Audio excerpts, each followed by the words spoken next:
Esto, ya saben, es Fundación Inclusión 360 y bueno, pues bienvenidos. Y ahora sí, yo quiero platicarles de nuestro invitado del día de hoy. Él vive allá en España, en Galicia, en una ciudad cerca del mar.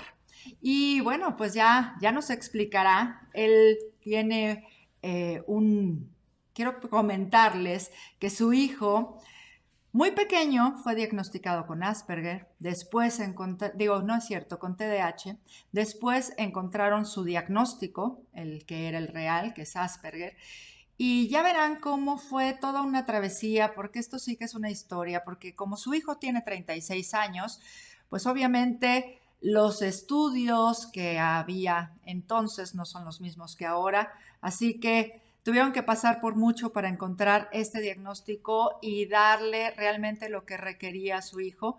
Y a pesar de todo pronóstico, pues lo han hecho de maravilla. La verdad es que lo han hecho muy bien. Y ahora pues yo quiero enseñarles a nuestro invitado. Él es Manuel Alonso Vieites. Manuel, ¿qué tal? ¿Cómo estás? Hola María, muy bien, muchas gracias por la invitación. ¿A qué obstáculos se ha enfrentado Miguel ya en el mundo laboral?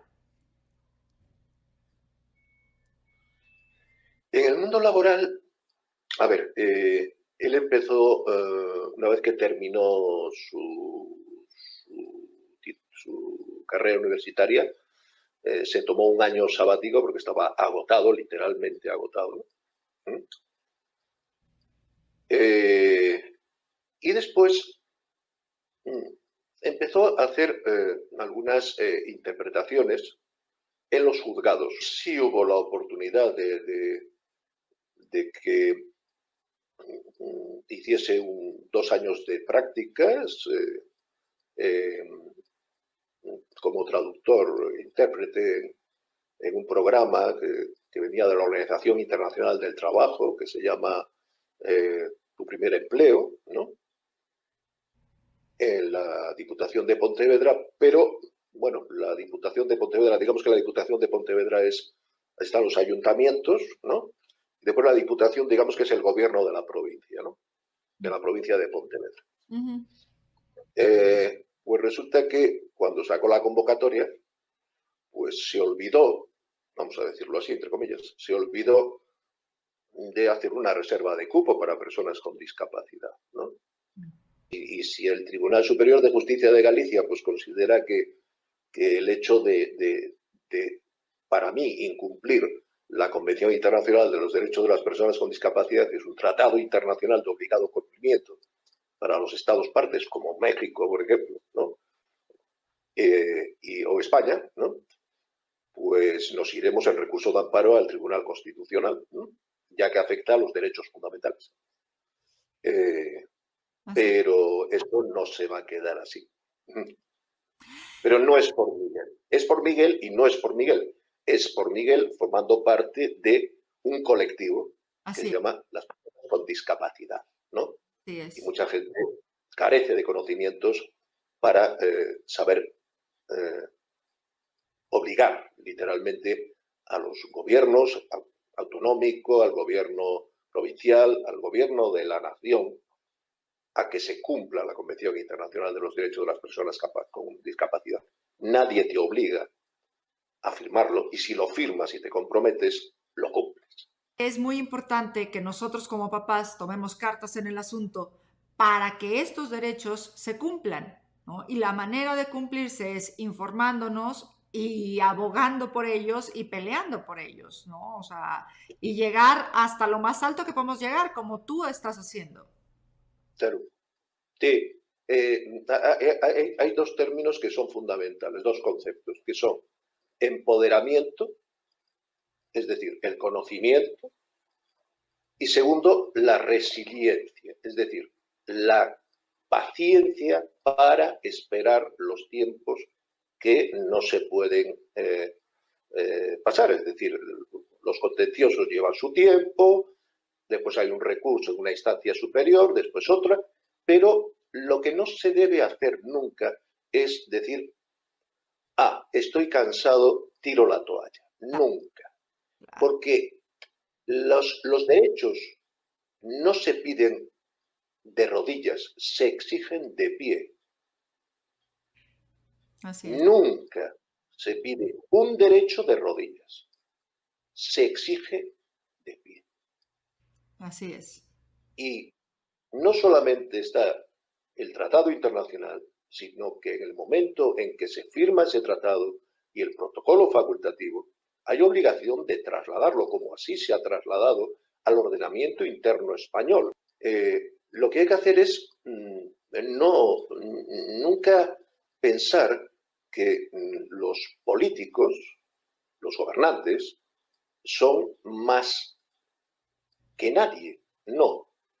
El presidente del gobierno, el presidente de una diputación, el alcalde de una ciudad, los diputados del Parlamento, son ciudadanos como tú, como yo y como los que están siguiendo esta entrevista. Y Así es. como todos los demás, con los mismos derechos que tenemos nosotros, pero con más obligaciones en función del cargo que ocupa. Porque el presidente del gobierno no es el presidente del gobierno. El presidente del gobierno ejerce las funciones de presidente del gobierno, pero no es yo soy él, no. Tú eres como te llames, pero tú ejerces las funciones de presidente del gobierno. Yo soy el alcalde, no, tú no eres el alcalde de ningún sitio. Tú ejerces las funciones de alcalde, tú eres un ciudadano que ha sido elegido para hacer un trabajo y para eso se te paga. Y si no sabes hacerlo, pues vete. Porque a Bravo, lo mejor te viene grande, a lo bravo. mejor no vales para eso, ¿vale? Entonces, yo lo tengo muy claro. Yo no me voy a callar nunca. La discapacidad, esa es una definición de la ONU, no es una cuestión de una limitación, sino que son las barreras que la sociedad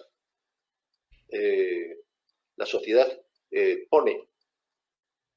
Eso es la discapacidad. La discapacidad la tiene la propia sociedad, no la tiene la persona que tiene el diagnóstico, ¿no? Es la sociedad la que está poniendo las barreras. Y por consiguiente, eso es, aparte de injusto, es ilegal.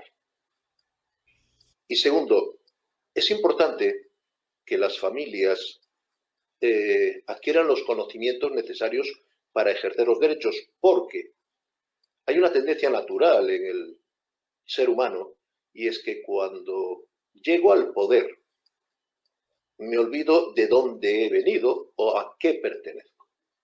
Y pertenezco a la sociedad, exactamente igual que los demás.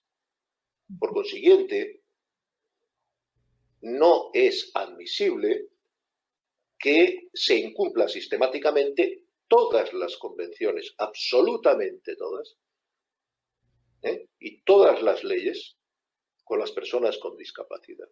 Es inadmisible. Y esto ocurre en España y ocurre en la inmensa mayoría de los países. Y tenemos un vecino, que es Francia, que tiene una secretaria general, se llama Sophie Cluzel, secretaria general, era secretaria de Estado, perdón, secretaria general, secretaria de Estado, sería el equivalente a un ministro, secretaria de Estado para las personas con discapacidad. Hay una secretaría de Estado que depende directamente de la presidencia del gobierno, de Emmanuel Macron. Y es fantástica. Es una persona implicada al 100%. Aquí, en España, no conozco México, lo lamento profundamente cómo está el tema, pero me imagino que no andará muy bien. Pues resulta que aquí sí mucho...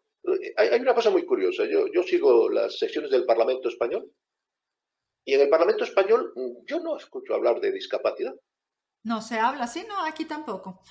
Y si todos exigiesen y no lo que hacen los gobiernos, que es voy a darles una ayuda a las asociaciones, le doy una ayuda y así los tengo callados. Pero eso es lo que decimos aquí. Pan de hoy para hoy y hambre para mañana. Claro. Porque los niños crecen y las niñas crecen. Y no quieren vivir de las subvenciones. Quieren tener su vida. Por supuesto. Pero para eso necesitan un puesto de trabajo. Y necesitan ser reconocidas en la sociedad. Cuando tú sabes hacer algo, siempre habrá alguien que te necesite. Pero necesitan los apoyos.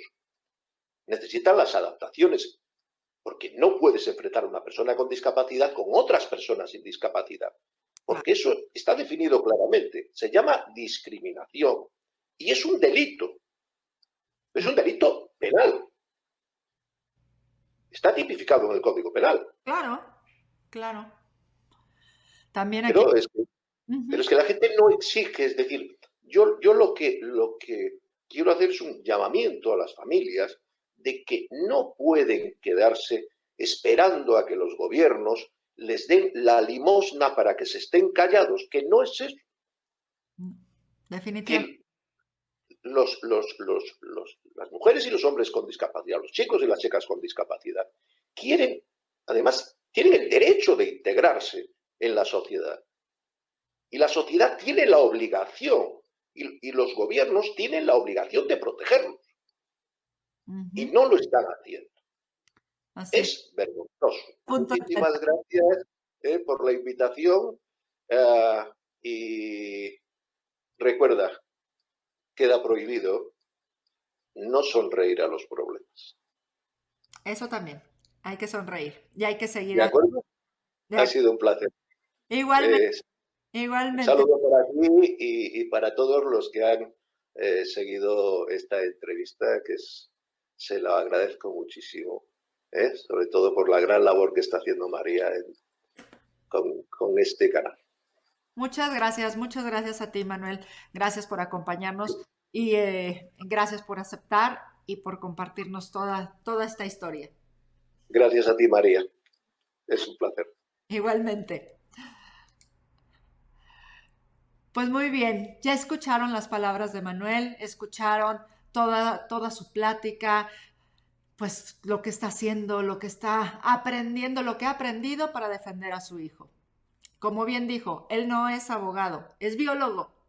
No tenía nada que hacer defendiendo o aprendiendo estas leyes y sin embargo lo hizo. ¿Por qué? Para sacar adelante a su hijo. Y eso es lo que todos tenemos que hacer. Tatuarnos la Convención de los Derechos de las Personas con Discapacidad, tatuarla en el corazón, en la mente y sacar adelante a nuestros hijos siempre, exigir sus derechos siempre. Y muy bien, pues yo los dejo, pero les estaba comentando que la próxima semana tenemos una entrevista que les va a fascinar, estoy segura que les va a encantar. No se las quiero adelantar porque todavía no la tengo cerrada, pero no solamente será una persona, es probable que tengamos 4 personas a la vez y serán 4 personas con discapacidad a la vez. Entonces, una maravillosa entrevista para cerrar el año que estoy segura que les va a fascinar. Y bueno, pues los dejo, les mando un beso, nos vemos la próxima semana. Ya saben que esto es Inclusión 360, platícame más. Gracias, gracias.